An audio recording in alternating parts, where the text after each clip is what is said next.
Hey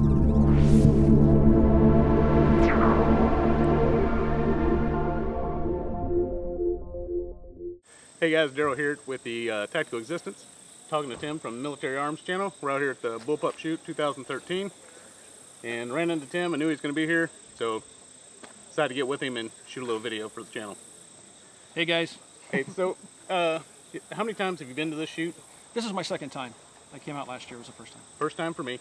So, and I heard you talking about Knob Creek, and I think we kind of feel the same way about Knob Creek. Like it's really blown up and become a totally different event than what it used to be. It's true. You know, I used to go, I think the last time I really went was probably 6-7 years ago. And even then it was getting pretty bad. But I used to go many years ago. I'm an old fart. And used to go and hang out when it was, you know, dirt cheap ammo, $100 for a case of ammo. You could park in the lower area and walk straight up to the range. And it was always busy, but it wasn't uncomfortably busy. Now it's just so big and commercialized, and there's no deals to be had. You have to park a mile away and take a bus in, and I don't go anymore. It was a beautiful thing then. I mean, I loved Knob Creek, even up until probably the last, it probably hasn't been as long as you, probably been 7 years, but probably 5 or so. It really changed. And then, I don't know if you caught the episodes of the, I think it was Guntucky or whatever it was, kind of about Knob Creek. I don't know if you ever seen that. Yeah, I did. I watched one episode and I was like, joke. Yeah. I mean, it was kind of embarrassing, I thought, to the gun community, because it kind of made these guys look like just dumb rednecks. Right. And I don't think those guys are that way. I never seen them in that way, but I thought it was kind of an embarrassment. It's just kind of how the media wants to portray all gun owners in general. They want to make us look like idiots and like we're, you know, not smart enough to come in out of the rain. And of course, we all know that the gun community is completely different than that. Probably some of the most intellectual people I've met. Well, that's one of the things I want to talk to you about too, since we're you know, just outside of the Navy Yard shooting, and we just rolled through the Starbucks CEO putting the open letter to gun owners. Yeah. I wanted to first, this is something that I've kind of stressed on Facebook and our website as well. Open carry, what are your thoughts on it? And, you know, I'll tell you my thoughts. Sure.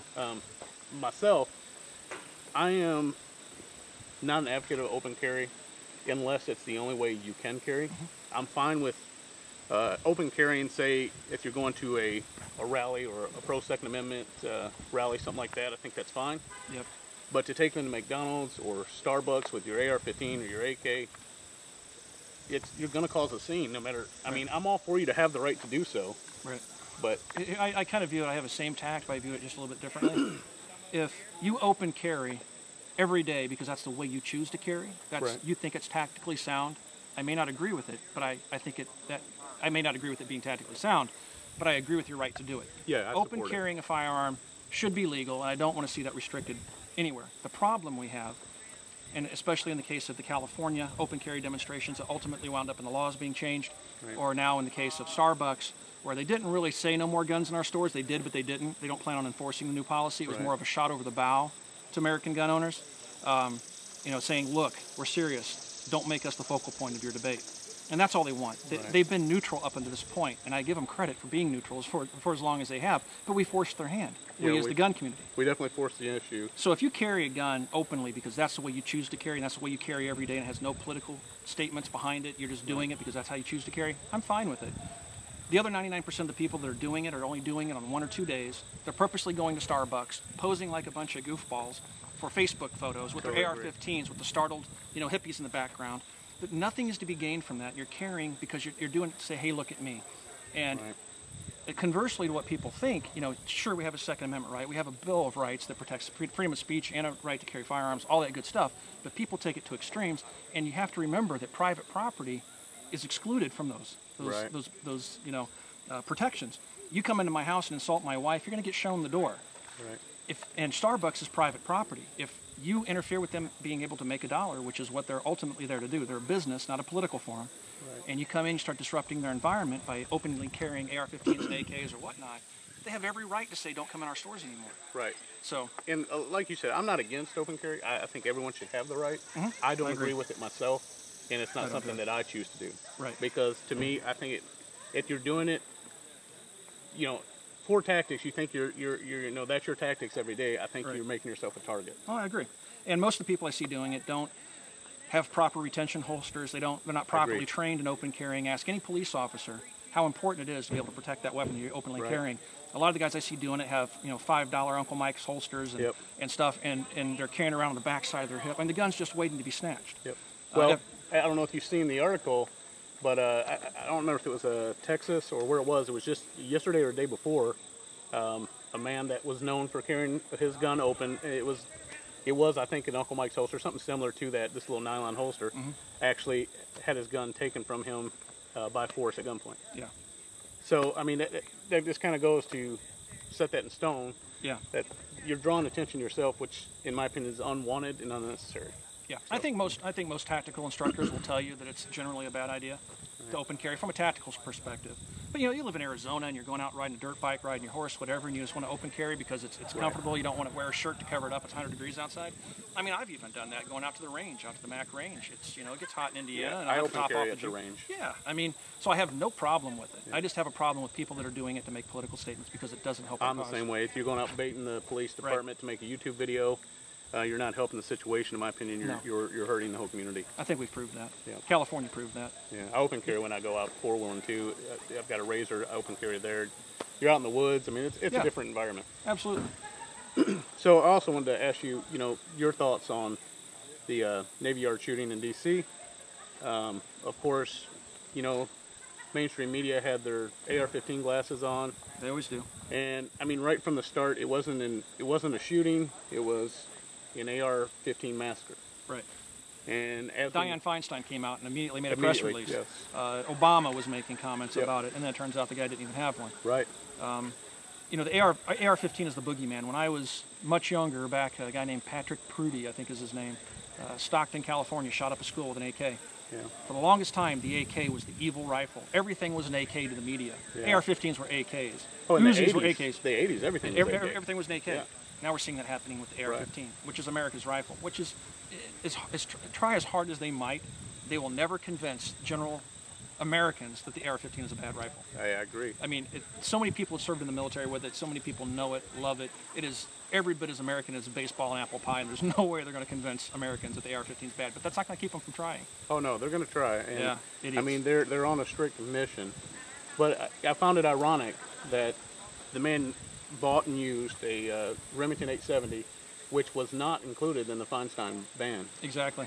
And to a certain degree, Joe Biden went out and told everybody to buy a shotgun because that's all you really needed. And of course, he's talking about a double barrel, but an 870 is still a shotgun. Aaron Alexis did. Yep. It's exactly took Joe Biden's advice. But there's a lot of confusion there too, to where the man had asked for psychological help.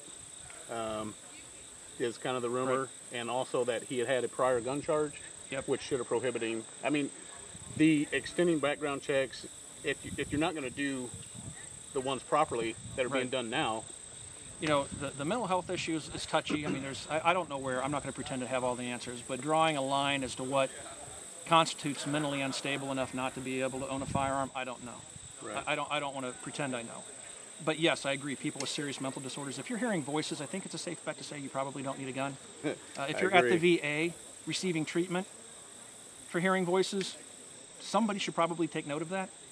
And you certainly shouldn't be able to, regardless if you had a gun or not, what in the world organization gave him a security clearance to work at a naval facility? But a lot of unanswered questions. There are. But your point's valid. And in terms with the shooting, I mean, that wasn't a small incident. He walked out of his house, drew a .45 from his waistband, fired 2 rounds into a construction worker's car, a 3rd round into the air, and strolled back into his house. And he was arrested for it. How in the world do you not get charged with a felony for that? That's me. I don't know. And, kind of like you were on, I think it was John Chaos's kind of the After Talk show or whatever. Mm-hmm. And I know you all talked about just because you have a charge. I'm kind of in agreement. The question was posed something to the effect is if you had a charge in the past, should you not be able to own a weapon? And I think you and I think James Yeager as well were kind of like, I don't think that should necessarily stop you. And I'm of that belief too. Yep. Something that, now of course if you're out and you've shot at people and you've wounded somebody, something like that, you should be charged with a felony, and that solves that problem. But violent criminals, definitely, it should agree. be something that's taken away. But I'm also of the mind, and this is where I run afoul of a lot of people, they don't understand my rationale, but for most crimes, I shall say, especially nonviolent crimes, I mean, the bar for a felony is so low in this country I mean, you can do something with your vehicle and get charged with a felony. Exactly. I mean, they have made everything a felony. And so I honestly believe that if you get charged with a felony, you do your time, you pay your, penance back to the community, and you're a free man, your rights should also be restored. Now, if you're a convicted felon, you're a convicted murderer, you're a convicted child molester, you're a convicted bank robber, of course not. You forfeited your right to own a firearm. Right. But if you were caught smoking pot, or you were doing 150 miles an hour in a 20-mile-an-hour zone, right. Something totally unrelated, you were just being a dingbat or an idiot or whatever, you pay your dues, you get your rights back. I'm not of the opinion that once you make the mistake that you forever pay for it. I'm totally in agreement with you there. I mean, there's a difference between being charged with a felony that is not violent and being charged with a felony where it was an extreme violent crime. There's two different things altogether. Yep. But now let's get on the subject of actually why we're here, and is bullpup shoot. And I seen you brought your Tavor, and I brought my Tavor as well. Yeah. I mean, I've seen the videos. I think, everybody on my channel, I'm sure, have seen the videos, which is very few. Y'all need to hit the subscribe button. But how are you liking it? Any changes that you've made? Anything that you plan to do to it? And any problems that you've had or anything like that? I haven't had any problems. We're just now starting to see some products come to market. I was just over at the Manticore Arms booth. Yeah, they got a cool new rail system, which I'll talk about on the Bang Switch here really soon. I'm going to too. I'm going to get that. Yeah, the rail system's cool. They have a new ambi selector lever. I picked one of those up. So we're starting to see some really cool products coming out. And I think, I hear the rumors that Geisley's working on a trigger. There's at least 3 companies that are working on triggers for it. So I think within the next year, we're going to see a lot of, the aftermarket come up to meet the new Tavor. I've been kind of criticized by some of my viewers saying I'm talking about the Tavor too much. Some people saying, oh, you're just doing commercials. What they don't understand is I don't get paid by any manufacturer to do anything. Right. The videos I do because that's what I'm interested in at the time. Well, there's a reason why there's so much interest in this rifle. It's because it's awesome. I mean, it's a game changer. That's an overused term. I shouldn't use game changer. Let's see. I put the first look. I think I picked up this rifle maybe 2 weeks ago, something like that. I've ran it a few times here. I've ran it here today. I've never had one stoppage. No failure of any sort out of the rifle. It's accurate. I mean, yeah. It's not. I think one of the confusions is a lot of people is like, hey, this is new. This is something new. It's a battle-proven firearm. Yeah, the thing is, been in service with the IDF since the late 90s, 2000 for sure. Right. Matter of fact, it's so unnew that the Israelis have moved away from the Tavor and have adopted a new rifle called the X95, which is a Tavor the evolved. Micro or whatever, right? Just the X95. Yeah. Yes, they've shortened it. They've changed the rail system on the front end of it. They've made a number of different changes to it. It's basically a Tavor, but they've in essence shortened it. That's their new service rifle. So yeah, it's Gen 2. Yeah, I'm excited about, especially guys that are coming out with something. It's so easy to change a trigger pack in the Tavor. 2 pens, drops right out of your hand. Yep. You're in, you go. And some of the accessories he's talking about here, I'm going to pick up one of the ambi safeties as well, and the rail system. Yeah. And that rail system is sweet. And it looks pretty cool. They've solved a flashlight issue for that right in that rail package. Yeah, there's a guy over here that has a 900 lumen light mounted in that rail. Man. It is so you can put a dinky little light in there. You can put a spotlight in there. It's really and it doesn't look goofy. The rail's nicely integrated into the rifle. It looks like it belongs on the gun. And then I wanted to touch on the site that you had on your Tavor for a while, and I know you posted on your channel about it, and I just wanted to maybe have you talk about it before some guys go out here. And I don't think you're the only one that I've heard say this about the artifacting that you get inside the tube. Oh, the SRS? Yes. Yeah. But you're definitely the most prominent. The first guy I've seen to come out and said, hey, this is a $1,000 paperweight. Yeah. So if you could talk about that before somebody else maybe goes out and buys this. Before I did my review, I took a look at the other online reviews, and it was your typical gun rag type reviews. Oh, this is the greatest thing since sliced bread. Yeah, and I'm like, okay, and it may have well been, but everybody seemed to be happy with it, so I was comfortable spending almost $1,000 on the thing. Right. I bought it from my local gun shop, and I took it out. Everything seemed to be working good inside the store, but when I went outside, got into daylight, I noticed it had some pretty serious problems. Now, it wasn't unique to just my site. It turns out all the first-generation sites, which when I'm saying first-generation, we're talking just a couple of months ago, they decided to fix it. Right. And they haven't really fixed it. But the reticle with the sun anywhere 180 degrees in front of the site had a huge, looked like bars from a cell phone showing signal strength upside down around the dot. You couldn't make out the dot cleanly whatsoever. Right. On an overcast day, the sun could be to your back, the same thing. So it didn't matter where the sun was in the sky. If it was overcast, that thing, you didn't have a clean dot. Talked to Travis Haley. Travis said, yeah, it's a known problem. You know, he said the sight wasn't bad. They did have a fix for it. It wasn't a complete fix, but definitely made it more bearable. So because he said that the fix seemed to be pretty solid, I said, all right, man, I'll send it in. And he's right. It is. It fixes it mostly once you get it fixed. In essence, what they do is they paint the face of the emitter. They like the circuitry. Black it out. They black it out, and they replaced a spring in the battery cap. I guess some of the early sites were having a problem with the recoil. It was compressing that spring, and then the battery would lose contact. Mine never had that problem. But now it still has a problem, but the sun has to be pretty much right in front of you. Like if you're looking this way, the sun's over here, and then you'll see not only the glare, which is a false dot that appears, but now the dot completely fades out, and it's just a brick, a square brick of light that, you know, has multiple looking dots in it.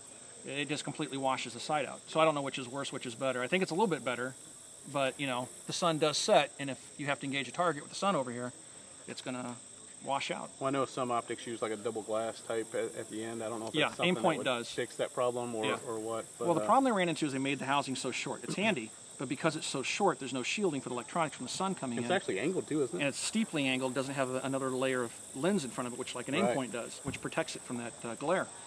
So there's a trade-off. Yeah. I mean, but think about it as well. The site has solar power, which a lot of people think is really cool. Wow, it's solar powered, it'll last forever. It's just a recharge, right? It's not even a recharge. Or that kind of hold battery? Power assistance. I mean, it assists the battery. So you take the battery out, it breaks the circuit, it doesn't work. So it has to have a battery in it. It just stops the battery from drawing power while it's... When you go out, there's ambient light, it doesn't draw power from the battery, it draws power from the solar panels. Right. But and it was all in an attempt to extend the life of the battery, and it gives you 6-7 years of battery life if you're lucky. I don't even think it's that long. Right. You take a look at an Aimpoint, a Pro, a Comp M4, even a Comp M2, which is 6-7 years old or 8 years old. It's unreal. They last 8 years. I changed the batteries in my 2 Comp M2s after 6 years, not because they were dead, because I thought, I probably ought to change them. They're going to go dead sometime. And so it's really just an overcomplicated site that's too big, has a great field of view, but the electronics are a problem. That's what I'm thinking about going with on my Tavor is Aimpoint Pro. I mean, it's not as good as battery life as you know, like the Comp 2, Comp 3, but I think you'll get several years out of it. Oh yeah, it's fantastic. I think it's like 3 or 4 years still, which is more than enough. Yeah, it's all I need. I'm okay with replacing a battery every 4 years. Absolutely, because you invest a couple of bucks, you can swap it out yourself. You don't have to disrupt your zero. You know, people say they like tritium sites because they have 10 years. Well, after 10 years, that site starts to dim. You got to take it off, mail it in, have them fix it. When you get it back, you get a site that's all whacked out. You got to re-zero everything. Yeah, I agree. I'd rather have a battery. And with the the electronics that Aimpoint use, and I mean, there's no reason it's the best to in the use world. tritium. Yeah, in terms of electronics, the best power conservation in the world. I mean, guys, like I said, we're out here in Kentucky at the Bullpup Shoot 2013. If you haven't been to this event, come check it out. It's a really great event. A lot of cool vendors out here and a lot of cool products to shoot. I mean, there's tons of stuff out here you can come out and shoot for free. Yeah, they're not even charging for ammo. Just walk the line and shoot the gun. It's really cool. I think I know the Tavor. I think you shoot the Tavors for free, and they do have a 9mm kit out here as well. It isn't available yet, but from what it's pretty cool. What I've heard, it's going to be available real soon, and it is. Did you shoot it? Oh yeah. It's a dream, man. I've shot it several times. It's like shooting a 22. It is. Yeah. So. Reload it, easy to suppress. It's going to be something else. And a bunch of Steyr AUGs out here, and heard you talk about pronunciation earlier. Yeah, I was just thinking of that when you said that. It's the Steyr guys will give you a hard time. It's not AUG, it's AUG. Yeah, but we're Americans. That's right. That's right. But there's a lot of cool stuff out here. Red Jacket's out here. Tons of other good people. But if you get a chance, come out to the next event. And I'd like to thank you for absolutely talking to us. And maybe we can get together sometime in the future and do something. Absolutely. And guys, like, share, and subscribe right here. Thanks. Appreciate it. Anytime, man. And go over to thebangswitch.com and then check out the Military Arms channel. Thanks for watching, everybody.